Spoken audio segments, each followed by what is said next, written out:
This story begins with love, the truest kind of love. A son who adored his mother. His name was Ben, his mother's name was Esther. And though Ben had every success a man could dream of, money, houses, cars, even tall shining buildings, none of these treasures ever outshone the one person who meant everything to him. For Ben, the world itself was his mother. Esther had raised him with soft hands and a warm voice, the kind of mother who gave without keeping count. She had read him stories until he fell asleep, placed food at his seat each night, and never once hesitated to put his needs above her own. Now Esther was aging. Her hair, once dark and strong, had turned white and delicate like cotton. Her voice, though still loving, carried a tremor. Her steps slowed and her strength dwindled. And though Ben had become a hard-working billionaire with wealth that stretched farther than fields of land, when he looked at his mother, all he saw was the woman who carried him through childhood with kindness. He wanted her to be safe, to be happy, to be surrounded with comfort. So, he bought her a house, the grandest house he could find. This house was a marvel. Sunlit gardens that spilled over with red blossoms and golden flowers, a kitchen gleaming with polished metal, new appliances, and space enough to feed a small army. He filled the living room with an enormous television, luxurious sofas, and pillows soft enough to swallow the weight of age. He gave his mother this home as both a gift and a promise. "Mother," he told her, "this house is yours. I want you to live here without worry. I want you comfortable, cared for, forever." Esther's heart swelled with gratitude. She held Ben's hand and whispered her thanks. But homes, no matter how beautiful, can grow hollow when silence fills them. Ben was a busy man. Business took him across seas and skies, often for months at a time. The life of a son who loved deeply clashed with the life of a man bound by work. Esther, left in her beautiful home, felt the creeping loneliness. She sat at the window watching the road, waiting for Ben's return. Each day that passed without him grew heavier. Ben felt this ache from afar. He knew distance pierced her. That is when he thought of a plan rooted in love, but one that would turn into his greatest mistake. His wife Monica was beautiful. Long dark hair, a smile radiant enough to disarm anyone she met. To Ben, she was charming, kind-hearted, the kind of woman who could bridge the hollow loneliness that haunted his mother's house. "Stay with her," he asked softly. "Be her company when I cannot. Care for her so she never feels alone." Monica smiled that dazzling, practiced smile. She threw her arms around him. "Of course," she said. "I love your mother. I'll keep her happy and safe. Don't worry." Ben's heart soared with relief. He pressed money into her hands, food, furnishings, anything Esther desired, and Monica echoed her promise. "Yes, Ben, I will. I promise." Ben believed her, and why wouldn't he? She was his wife. But behind that bright smile hid a colder truth. Monica's heart was not a garden, it was stone. As long as Ben stood near, she played her role, dripping sweetness like honey. But the moment his shadow stretched far away across the oceans, her mask slipped. Esther soon saw the true face beneath. Contempt. Monica barked commands like a cruel general. "Old woman, clean the floor." "Old woman, wash those dishes," she hissed. Meals disappeared. No warm stews or freshly baked bread. Only crusted leftovers pushed at her plate. Esther's soft spirit bent under humiliation. She wept alone in her room, whispering her son's name into her pillow. Fear kept her silent. When once she considered telling Ben, Monica's sharp voice pierced her courage. "Don't you dare," Monica warned. "If you tell him, I'll ruin you. He won't believe you anyway. He loves me, not you." Those words lodged in Esther's chest like knives. So she bore it, endured cruelty inside the palace her son had bought, a palace that had become her prison. But fate turned sharply one day. Ben's work ended earlier than expected. He smiled to himself in his hotel room, whispering, "I will surprise them. I won't call. I'll come home, and how happy they will be." Visions filled him, embracing his mother, kissing Monica, laughter in echoing rooms. He boarded his private jet with joy burning in his chest. Hours passed over oceans as the plane soared, and every mile closer made him grin wider. When his car pulled onto the quiet lane, sunlight spilling across the flowers his mother so loved, he nearly burst with excitement. This would be the surprise of a lifetime. Parking quietly, he slipped his key into the door. Slowly, silently. No call, no knock. He wanted to see them warm and unguarded. But inside the house, there was no warm laughter, no clattering dishes, no low humming of Esther reading aloud as she often did. The house was bones and silence. Then he heard it, the faintest sound, crying. His mother's sobs, small and fragile. His chest tightened. Then another sound followed, Monica's voice, but not the melodic tone he knew. This voice was sharp, venomous. "I told you! Finish the laundry. Why are you so slow, so useless?" Ben froze. Then it came, the crack of leather. Whack! A sound that didn't belong in his mother's home. Didn't belong in any home. His mother's cry broke through, high and wounded. Ben's blood iced in his veins. Joy dissolved into terror. He sprinted down the hall, heart in his throat, until he reached her door. In a rush, he threw it wide open, and what he saw shattered him. Monica stood tall, arm raised, a belt clenched like a weapon. Her face twisted, unrecognizable, and there, trembling and hunched on the bed, was Esther. His mother. His gentle mother. Her face stained with tears, her white hair tangled and falling, her frame bent in fear. On her thin, frail arm, a fresh red line burned like a wound against pale flesh. For a moment, Ben's world fell silent. His mother's pained eyes met his. Monica spun, startled, her face flipping from rage to panic. Her mouth opened, but no words arrived. The belt was frozen in her hand. Ben's eyes locked on it. Not on her beauty, not on her lies, on that belt. His breath shook, his chest burned. A great fire ignited inside him. Raw fury, molten anger, rising until it filled his bones. But when he spoke, his voice was not thunder. It was quieter, much quieter. A voice more dangerous than any shout. "Monica," he said, and his voice was low. "What are you doing?" Monica started to shake. She quickly dropped the belt on the floor as if it was on fire. The sound was small, but in the quiet room it sounded very loud. She tried to smile her beautiful smile, but it was a broken, ugly smile. It did not reach her eyes. Her eyes were filled with panic. "Ben, my love, you're home," she said, her voice high and shaky. "Oh, this is a surprise. This is not what it looks like. I promise you. It's a misunderstanding. Your mother, she fell." "Yes, she fell. And the belt was on the floor, and I was just picking it up for her. That's all. I was helping her." Ben did not look at her. He did not believe her words. The lie was so big and so clear. He kept walking slowly until he was right in front of her. He was much taller than she was. He looked down at her, and his face was like stone. It had no smile, no love, only a deep, deep disappointment. "You are lying," Ben said. The words were simple. They were quiet, but they hit Monica harder than any shout ever could. Then Ben did something. He bent down. He picked up the belt from the floor. He held it in his hand. He looked at it. This was the belt he used to wear with his nice suits. Now it was a weapon used against the person he loved most in the world. He looked from the belt to Monica's scared face, and then to his mother, who was still crying softly on the bed. He did not look at Monica again. He turned his back on her. He walked over to his mother. Esther had dropped the belt in a trash can in the corner of the room. He did not want to see it anymore. He knelt down on the floor in front of his mother. He was a billionaire, a powerful man who owned buildings and companies. But right now, he was just a son whose heart was breaking for his mother. "Mother," he said, and his voice was now soft. So soft it was filled with love and with pain. "Mother, look at me." Esther slowly lifted her head. Her eyes were red from crying. When she saw her son Ben kneeling in front of her, a fresh wave of tears came down her face. But these were not tears of fear anymore. They were tears of relief, tears of safety. Her protector was here. Her son was home. "Ben," she whispered, her voice cracking. "You came back?" "I came back, Mother," he said. He gently took her small, wrinkled hands in his own big, strong hands. He saw the red mark on her arm up close, and he saw another wound on her other arm. He felt the fire of anger in his chest again, but it pushed it down. Right now, his mother needed comfort. She did not need anger. He carefully pulled her into a hug.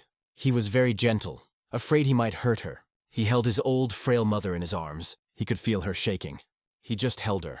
He closed his eyes and rested his cheek on her soft white hair. In the background, he could hear Monica starting to cry. She was making loud sobbing sounds. She was trying to get his attention. "Ben, please listen to me," Monica cried. "She's lying. The old woman is lying to you to turn you against me. I was good to her. I swear I was." Ben did not turn around. He did not let go of his mother. He spoke to his mother in a soft whisper so only she could hear. "Is it true, Mother? Did she hurt you?" Esther just cried into his shoulder and nodded her head.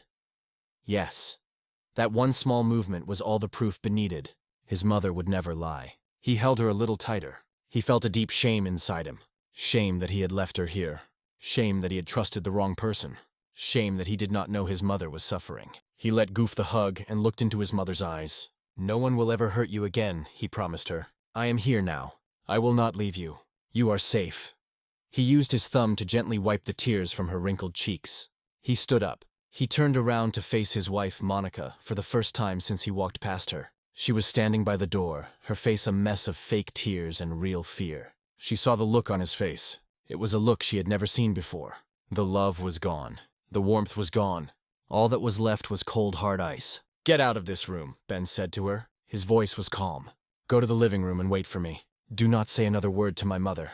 Ben said to her. Monica opened her mouth to argue, to lie some more. But she saw the look in his eyes, and she closed it. She knew it was useless. She turned and walked out of the room, still making her loud, sobbing sounds. Ben watched her go.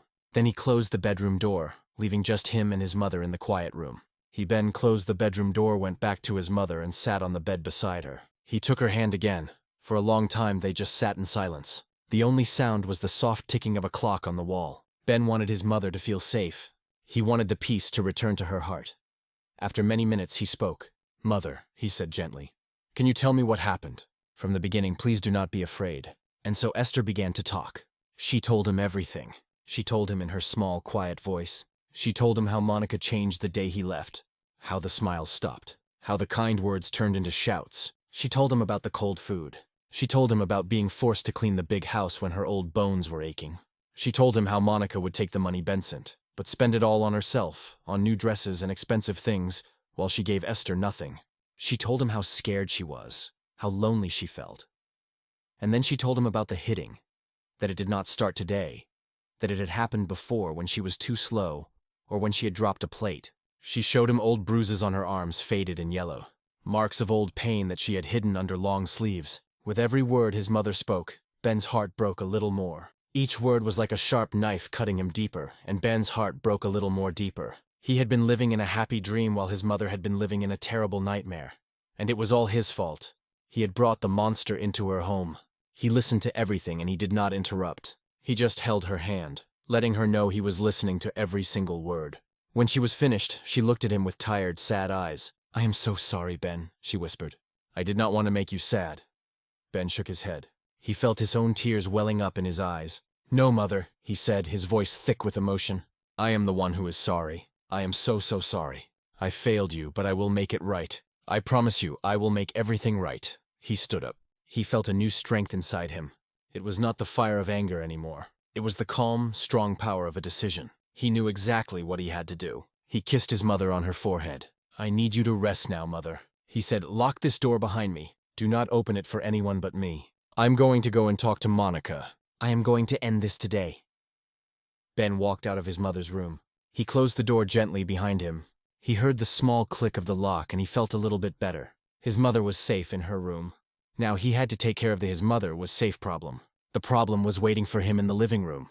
As he walked down the long hallway, each step was heavy. The happy, beautiful house now felt cold and dark. The pictures on the wall of him and Monica smiling together seemed to mock him.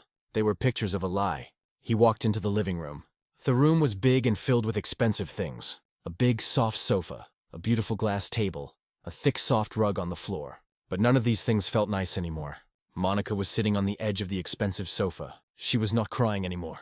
Her face was pale. She had been thinking. She was trying to find a way out of her trouble. When she saw Ben walk into the room, she stood up quickly. "Ben," she started, her voice trying to sound sweet again. "My love, please let me explain. Your mother, she gets confused sometimes. She is old. She doesn't remember things correctly. She makes up stories. I would never ever hurt her. You have to believe me. I love you." Ben did not walk towards her. Has stood on the other side of the room near the large window. He looked at her and his face was calm. But his eyes were not calm. His eyes were like two pieces of cold, hard stone. He did not believe her lies anymore. He could see right through them. He could see the real Monica now. The selfish, cruel person she had hidden from him for so long. "Stop talking, Monica," Ben said. His voice was not loud, but it filled the entire room. "There is nothing you can say. I heard you. I saw you. And most important of all, my mother told me everything. Every single thing." Monica's face changed. The fake sweetness disappeared. A flicker of anger appeared in her eyes. "So you believe her?" she asked, her voice getting a little louder. "You believe a confused old woman over me over your own wife? After everything I have done for you? I left my life to come here and take care of her. This is the thanks I get." Ben slowly shook his head. He was not surprised by her anger. He was only sad. Sad that he had been so blind for so long. "Done for me?" he asked, his voice still quiet and calm. You did not do this for me, Monica. You did this for yourself. You liked this big house. You liked the money I gave you. You liked living a life of comfort, but you did not want the responsibility. You did not want to care for the kind woman who gave me life. He took a step forward. I gave you my trust, Monica.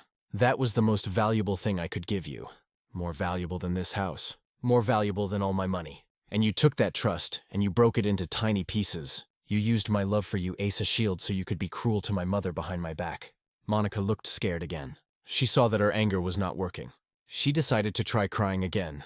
Big tears started to roll down her cheeks. No, Ben, no, she sobbed. It was hard. She was difficult. She would complain all the time. She made messes. I was stressed. I was all alone. I made a mistake. Just one mistake. Please, Ben, please forgive me. We can fix this. I will be better. I promise. I love you so much. She took a step towards him, her hands reaching out for him. But Ben put up his hand, a clear sign for her to stop. No, he said. The word was final, like a judge hitting a gavel.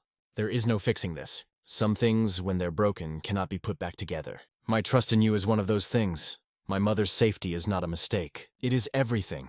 You hurt her. You scared her. You made her home a place of fear. For that, there is no forgiveness. Ben, the phone call, walked over to the phone that was on a small table. He picked it up. Monica watched him, her eyes wide with fear. She did not know who he was calling. What are you doing? She whispered. Ben did not look at her. He started to dial a number. I am calling my lawyer, he said calmly. I am going to tell him to start the divorce papers immediately. When Monica heard the word divorce, all of her sadness and all of her fake tears disappeared instantly. Her face became a mask of pure rage. The real Monica was finally here. Divorce! She screamed, her voice ugly and loud. You cannot divorce me. I am your wife. You think you can just throw me out? I will take you for everything you have. I will take half of your money. I will take this house.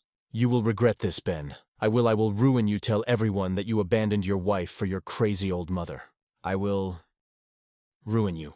Ben did not react to her screaming. He finished dialing the number and started speaking into the phone. His voice was still calm and professional. Hello, Robert. It's Ben. Yes, I am back. Listen, I need you to do something for me right away. I need you to file for divorce. Yes, irreconcilable differences. Monica was still screaming threats in the background. But Ben ignored her as if she was just a buzzing fly in the room. He continued to speak on the phone. And Robert, there is one more thing. I need you to look into the prenuptial agreement we signed. The clause about cruelty and mistreatment of a family member. I believe it is very, very relevant now. At the mention of the word prenuptial agreement, Monica stopped screaming. Her face went completely white. She had forgotten all about that. The paper she signed so long ago when they got married. She thought it was just a piece of paper, a formality. She did not read the small words carefully. The clause Ben was talking about was a special one he had the clause lawyer put in. It said that if one person was cruel to the other person's family, they would get nothing in the divorce. Nothing at all. Ben finished his call. He put the phone down. He looked at Monica. Her face was a picture of defeat. The anger was gone. The fake sadness was gone. All that was left was the cold, hard truth. She had lost. She had lost everything because of her greed and her cruelty. You have 1 hour, Monica, Ben said, his voice leaving no room for argument. 1 hour to pack a small bag with your personal things. Only the things you came here with. The clothes, the jewelry, the cars, everything I bought for you will stay. My driver will be here in 1 hour to take you to a hotel. My lawyer will send the rest of your things to you later. After that, I never want to see you again, and you will never ever set foot in this Monica house again. Monica just stared at him. She had no words left, no tricks, nollies. She had been so sure of her power over him, so sure of his love. Now she saw that she had destroyed it all. She looked around the beautiful room, the room that she thought was hers. She looked at Ben, the man she thought she could control. She had made a terrible mistake. She had hurt the one person in the world he would protect above all others. She slowly turned without saying another word. She walked like a ghost out of the living room and up the stairs to the bedroom they once shared. The fight was over. Ben stood alone in the quiet living room. He did not feel happy. He did not feel like a winner. He just felt empty and very, very tired. He had removed the monster from his house. Now he had to go and heal the person she had hurt. He walked back to his mother's bedroom door. He knocked softly. Mother, he said gently. It's me, Ben. It's over. Ben, she is leaving. He heard the lock click open. He opened the door and went inside, ready to begin the long journey of making things right. Ben walked into his mother's room and closed the door behind him. The room was quiet and safe. His mother, Esther was sitting in a comfortable chair by the window. She had a blanket over her lap. She looked up at him, her eyes still a little bit sad, but the fear was gone. She was not shaking anymore. A little bit of peace had returned to her face. Ben walked over and pulled up another chair so he could sit right next to her. He did not say anything at first. He just sat with her. They watched the birds playing in the garden outside the window. A small blue bird landed on a branch. It sang a happy song. It felt like the house could be happy again. It felt like a new beginning. After a few minutes of comfortable silence, Ben turned to his mother. He spoke in a very gentle voice. "Mother," he said, "I am so sorry. I am sorry for everything. I should have been here. I should have known." Esther reached out her small, wrinkled hand and placed it on top of his big, strong one. She gave his hand a little pat. "It is not your fault, Ben," she said softly. "You have a good heart. You trusted her. You wanted me to be happy. Your heart was in the right place." Ben shook his head. "But my eyes were not." "Mother," he said with great sadness, "I was blind. I saw only what I wanted to see. I did not see her true heart. And because of that, you suffered. I will never forgive myself for the pain you went through." Esther gave him a small, weak smile. It was the first time he had seen her smile since he came home. It was like a little ray of sunshine. "The pain is going away now, my son," she said. "Because you are here. Your being here is the best medicine for me. It is all I ever wanted." Ben's heart felt a little lighter hearing those words. He knew he had a lot of work to do. He had to build the trust and happiness in his own home. He had to make his mother feel like a queen in her own house again, not a prisoner. "Things are going to be different now, Mother," he said, his voice full of promise. "Very different. I'm not going to travel so much anymore. I will work from home right here. I will be here for you every single day. We will have breakfast together. We will have dinner together. We will sit in the garden and watch the flowers grow." Esther's eyes filled with happy tears. "Oh, Ben," she whispered, "that would be wonderful. And we are going to get some help," Ben continued. "But this time, we will find the right person. We will find a kind nurse, a woman with a good heart and a warm smile who can help you during the day. And we will find a chef who can cook all of your favorite foods, warm soup and baked bread and sweet apple pie. You will never have to eat cold bread again." He saw his mother's face light up at the thought of apple pie. A little bit of her old spirit was coming back. This made Ben so happy. Just then they heard the sound of a car in the driveway. The driver was the driver Ben had called. He had arrived to take Monica away. Ben stood up. "I will be right back, Mother," he said. "I just have to make sure the trash is taken out." He walked out of the room. He saw Monica standing by the front door. She had one small bag with her. She looked at him with empty eyes. There was no anger left, no sadness, just nothing. She knew she had lost. Ben did not say a word to her. He simply opened the front door for her. The driver was waiting outside. Monica walked out of the house. She did not look back. The driver put her bag in the car. She got in. The car door closed. Ben watched as the car drove down the long driveway and turned onto the door, closed the street, disappearing from his life forever. When the car was gone, Ben closed the front door. It felt like he was closing a door on a very bad dream. He took a deep breath. The air in the house already felt cleaner, lighter. He went back to his mother's room. She was still sitting by the window watching the little blue bird. Ben smiled. He knew he had made the right decision. His mother was his world, and his world was finally safe again. Over the next few days, Ben, his mother, was his world, kept all of his promises. He canceled all of his trips. He had his office moved to a room in the house. Every morning he would make breakfast for his mother himself. He would make her oatmeal with honey and fresh fruit. They would sit at the kitchen table and talk. She would tell him stories about when he was a little boy, and he would tell her about his work. He also hired new people to help. He was very, very careful this time. He did not look for fancy people. He looked for kind people. He hired a nurse named Sarah. Sarah was a woman in her 50s. She had a kind, smiling face and a very gentle voice. She reminded Ben of a friendly grandmother. She and Esther became friends very quickly. They would sit and talk for hours. He also hired a chef named David. David was a jolly man who loved to cook. He asked Esther what all of her favorite foods were. He made her delicious soups, soft roasted chicken, and every afternoon he baked something sweet. The house started to smell like a home again. It smelled of baking bread and cinnamon and happiness. Ben watched his mother change. Day by day, she became stronger. The sadness in her eyes was replaced with a sparkle. The weakness in her body was replaced with new energy. She started taking walks in the garden with Sarah, pointing out her favorite flowers. She started to laugh again. Her laugh was a beautiful sound. It was the best sound in the world to Ben. One afternoon, Ben was in his new office working on his computer. His mother and Sarah were in the living room. He could hear them laughing about something on the television. He stopped his work and just listened. He closed his eyes and smiled. This was what a home should sound like. This was what happiness was. It wasn't about having a lot of money or a big house. It was about love. It was about safety. It was about the sound of his mother laughing. Later that day, Ben went to see his mother. She was knitting a scarf. It was bright blue. "Who is that for, Mother?" Ben asked. She looked up at him and smiled her warm, loving smile. "It's for you, my son," she said. "To keep you warm, because you have warmed my heart." Ben felt a lump in his throat. He sat down next to her and gave her a gentle hug. He felt so much love for this wonderful woman. He had almost lost her. He had almost let her light go out because of his blindness. But now he was here to protect that light. He would never let anyone dim it again. He knew that the scars of what happened would take time to fully heal. But they had taken the first steps on a new path. A path filled with love, respect, and the sweet smell of apple pie. And for now, that was more than enough. Weeks turned into months. The big, beautiful house was no longer just a house. It was a home. It was filled with warmth, with laughter, and with the wonderful smell of good food. The memory of Monica became like a distant bad dream that fades away when you wake up in the sun. The sadness was gone. Only peace was left. Ben worked from his home office every day just as he had promised. He was still a billionaire. He was still a very important man in the world of business. But he learned that the most important business was the business of family. The most important meeting of his day was sitting with his mother in the garden, drinking a cup of tea. His mother, Esther, was like a flower that had been given water after a long drought. She blossomed with Sarah, the kind nurse, by her side. She grew stronger and happier every day. She started a small vegetable patch in the garden. She would sit in her chair and tell Sarah where to plant the carrots and the beans. She loved watching them grow. It made her feel useful and happy.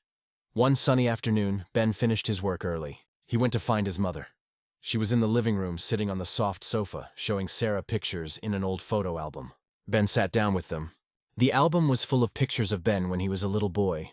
There he was with a missing front tooth holding Asmal puppy. There he was on his first day of school with a backpack almost as Ben's first day of school big as he was. Esther pointed to a picture of a little Ben standing next to her. They were both smiling. "I remember that day," she said, her voice filled with love. "You had made me a necklace out of macaroni for my birthday. You were so proud. You told me it was the most expensive necklace in the world because it was made with love." Ben smiled. He remembered that day too. "It was true, Mother," he said softly. "It was, and it still is." Looking at the pictures, Ben realized something very important. His mother had spent her whole life taking care of him. She had protected him. She had loved him. She had made sure he was always safe and happy. Now it was his turn to do the same for her. It was not a duty. It was not a chore. It was an honor. It was the most important job he would ever have. A few days later, Ben received a letter from his lawyer.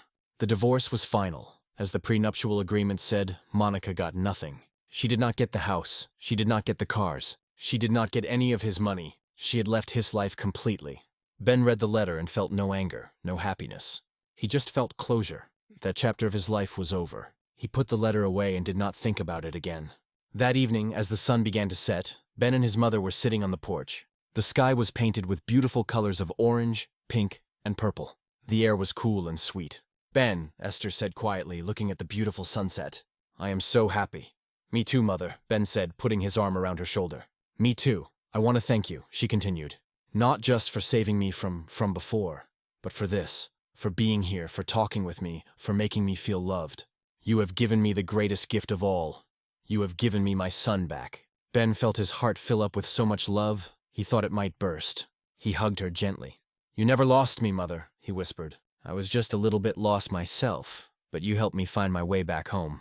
They sat there for a long time, watching the last of the sun disappear, and the first stars begin to shine in the dark blue sky.